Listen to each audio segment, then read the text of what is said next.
G'day guys, welcome back to another video, bread and butter, brew and barbecue. Today I've got an all grain beer that I'm doing. It's a Corona style beer. I'll throw the recipe up so you can have a look.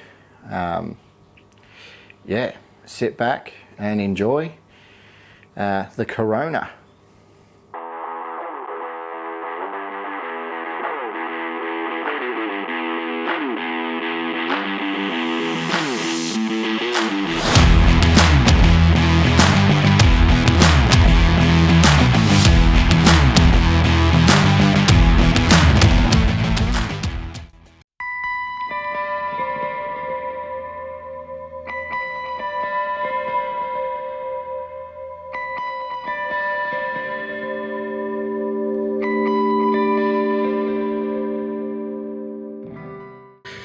Righto, so what I've got here is 3 kilos of Bread&Butter's ale malt.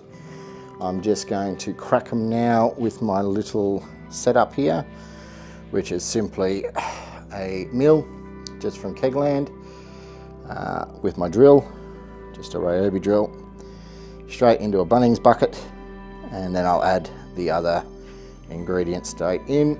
I've got the water over there coming up to mash-in temp, and then we'll get started. Cheers. All right, so I have cracked my grain. It is in their bucket there. I usually use 0.05 for my cracking of the grain. It seems to work the best, gets a good crack. What I'm going to add to this now is the flaked maize and the flaked rice.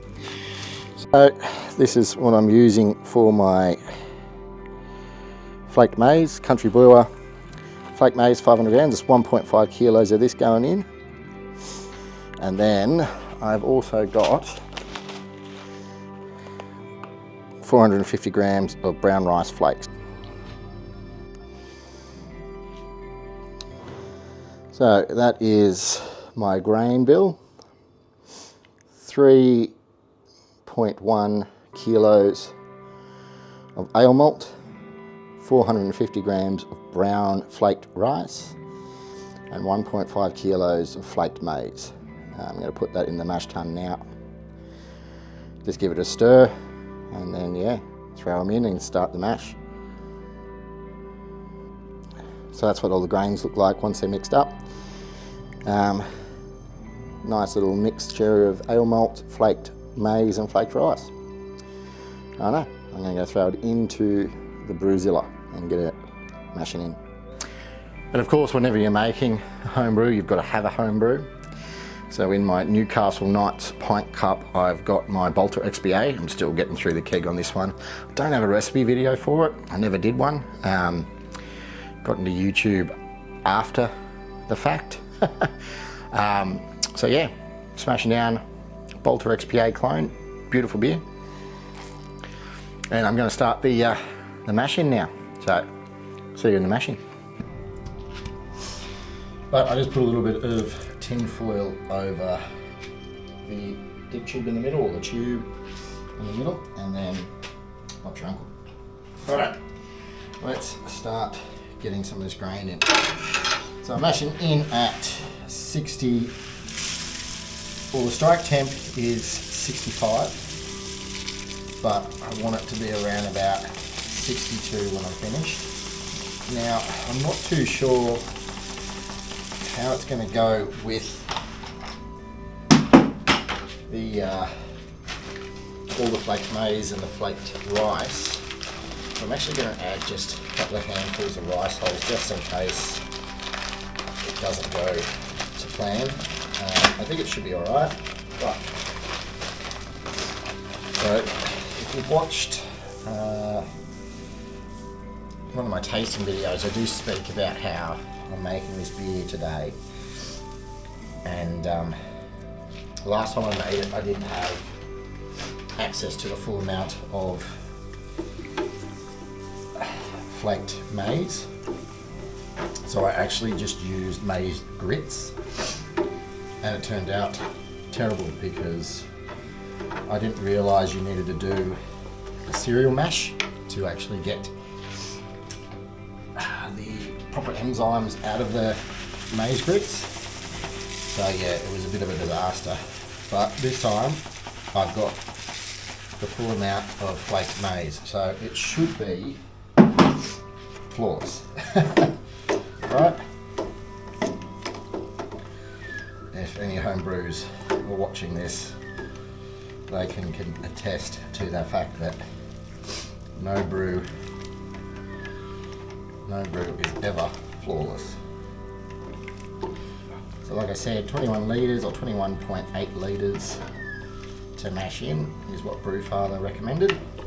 It does look quite watery. Still got a third to go with the mash though. Add that in. Yeah, so what I found is if I let this sit now for 15 minutes before I actually start the mash, it actually mashes in a lot better. Now, like I said, it's not recommended to do that on anything. It's just what I've been doing and it's been working fantastic. So I'm going to pop the lid on. I'm going to take this bit of foil off. Like I said, I've lost that middle bit, which is unfortunate, but I'm sure I can get another one off key lamp. And all I do is with that bit of foil that I've got, press it in the middle of the lid there just to keep any nasties out. Let that get to its mashing temp, which is 62 degrees, and then boom, we'll start mashing. See you in a minute. So I've just set up my mash. I've got the recirc going, looking pretty good. I haven't started it yet. I've just set it up. So I'll take the lid up, hopefully you can see. It's circulating pretty good. It's not coming up to the overflow tube. So I'm just going to pop the lid back on, stick my foil on, and yeah, put a timer on for 15 minutes, and then just going to check it every 15 minutes. So I wanted to talk a little bit about the evolution of this Corona beer. I said earlier that if you watched one of my tasting videos, I said that I've tried to do this recipe once before and it didn't turn out all that great because I couldn't get all the flaked maize. My local brew shop didn't have it. Instead of waiting for more, I was impatient and just used maize grits instead, but didn't do a cereal mash, so I didn't get the efficiency out of it that I wanted. This one is obviously version 2 of that, which I got all the maize, and then, or flaked maize I should say, and then I've got a mate at work who he's up to version 3 of this recipe, which is it's a FU Carona on Brewfather. So if you are interested in having a look, that's where it is. And if you didn't know, Brewfather's online, or it's even an app now too, sort of recipe builder for all grain beer, or any sort of beers actually, extract, all grain, whatever. And there's a heap of like library on there, and there's a heap of Aussie beers, there's a heap of overseas beers that you can clone, and other people's recipes that you get. So this Corona one that we picked, we've both tried it out, and he's used the grits, the maize grits, and he does a cereal mash with a bit of grain as well. A cereal mash, from what I understand and what he's told me, is it's like a partial mash which you'll do on the stove. You'll bring it up to a certain temperature with the maize and a bit of grain in there, and then that pot you'll actually throw straight into your actual mash when you come to mash, the bulk of your grain and everything. And he brought a couple of testers up to work the other day, and it was magnificent. It was a bloody delicious beer. So hopefully this one turns out all right. If this isn't sort of what I'm looking for in this Corona beer, then I'm going to try his version 3, because his was spot on. So that's the plan. But yeah, I thought I'd just let you guys know about, you know, where I'm at with this beer, because this is version 2. All right, it's time to pull the mash, add the salts, and get the boil up and running. So it's been a full hour, which is great. Going to maneuver my lid. I'll move the hose out of the lid. Throw that over there. All right, so I'm going to pull the mash now. I'm going to start sparging. So simply, I get it up to the point where I can get some fingers underneath if I don't have my handle. Lift the basket up, sit it over those little rails. Have a sip of beer. Cheers. So how I like to do my sparge is I wait until I can't hear the water, or it starts where you can't hear the water coming out, or the word coming out of the bottom of the mash. And then I'll start tipping my water over the top. I'm actually very interested to see what the efficiency is going to be like out of this, because again, this is a version 2 of the Corona beer, so I'm quite excited to see how it's going to go. I'm going to go grab my sparge water. I'm going to also grab my hydrometer and see if I can do a reading and show you guys the reading as well. And sparge him up.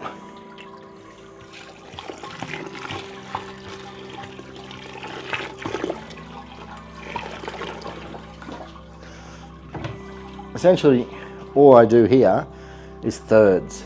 So I'll do roughly a third of the water, or until everything, all the grain, or the top of the grain's fluffed up. And then I'll do another third. Grain fluffs up, another third, and then that's it.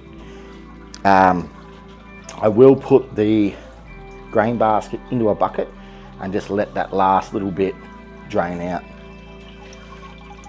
But looking at that, it's going to be a bit of a slow sparge. I'd say the maize, the flaked rice, it swells up, it takes on some water. So it's going to be a bit of a slow sparge.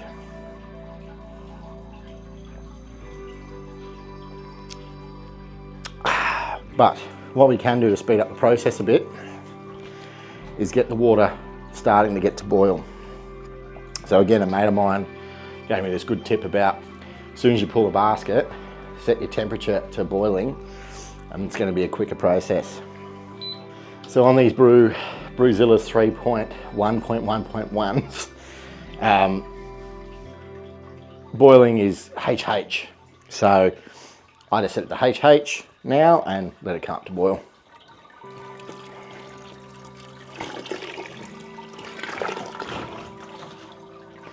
So there goes another third. I'm just going to let that drain out a little bit, and then yeah, I'm back. Right, so I'm waiting for the wort to start boiling. Wort. I've decided I'm going to have the 4 Pines Pacific Ale. I've had this before, so I'm not going to do a huge review on it. Oh. It smells delicious, this 4 Pines Pacific Ale. I don't know what they do with it, but it smells bloody beautiful. And it's only 0.9 standard drinks. It's not even 1 standard drink. It's 3.5 ABV, so it's essentially a mid-strength.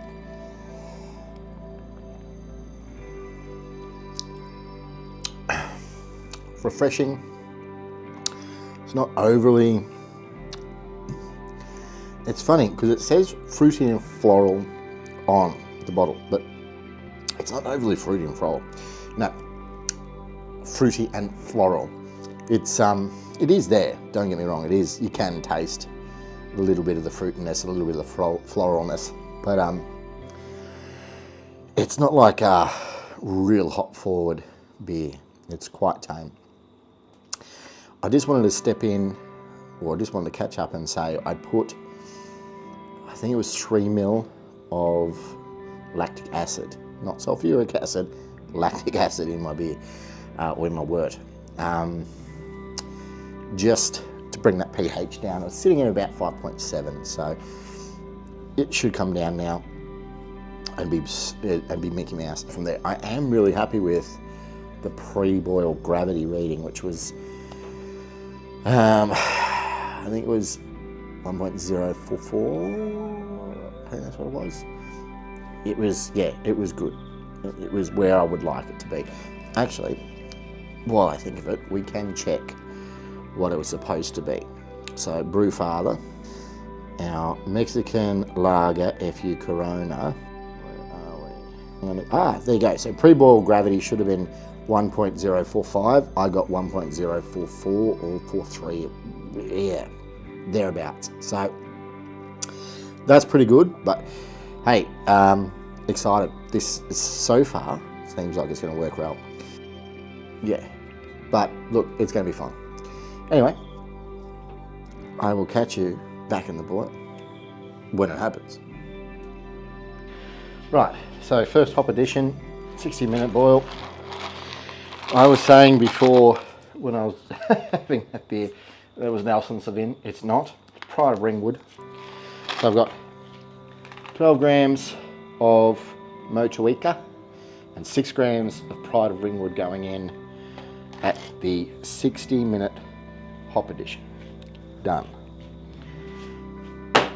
Boom. Be back for the next one. Cheers.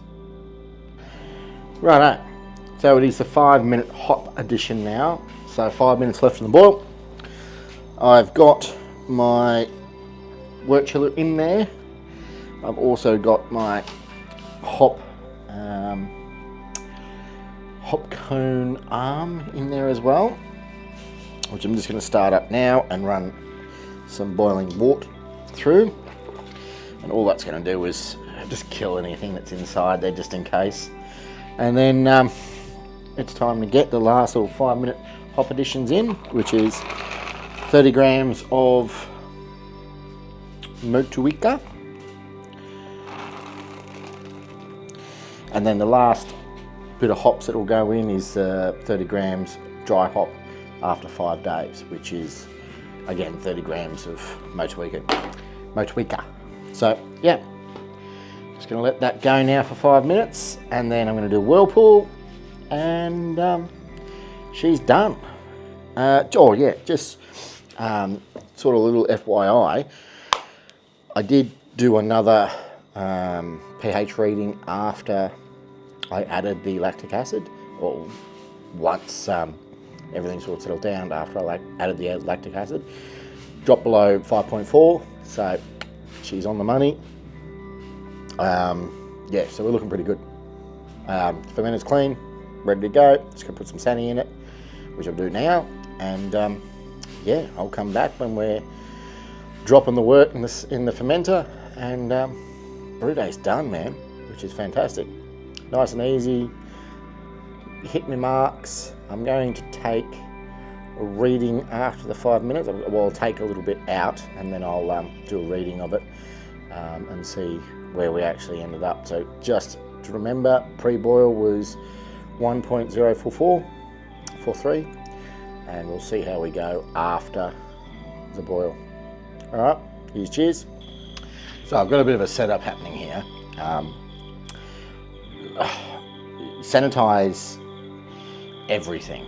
Like you've got to sanitize everything, and one of the big issues when you're brewing outside is making sure everything is sanitized.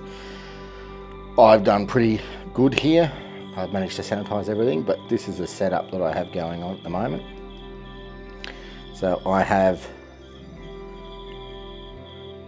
my boiler, my Brewzilla, work chilling, going through the pipe, down into the fermenter.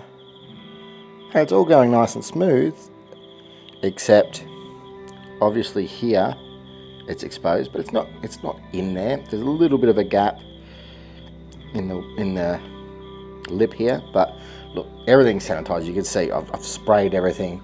I've got me trusty spray bottle of sanitizer, sprayed everything. It's going in, it's going to work, it'll be fine. We'll get it into the fermenting fridge, and Bob's your uncle. It's a little bit too warm still. It's about 28 degrees. So I'm not going to really be able to pitch the yeast just yet. I'm going to pitch that around about 15 to 10 degrees, which I'm tipping is going to be tomorrow morning. So yeah, happy days.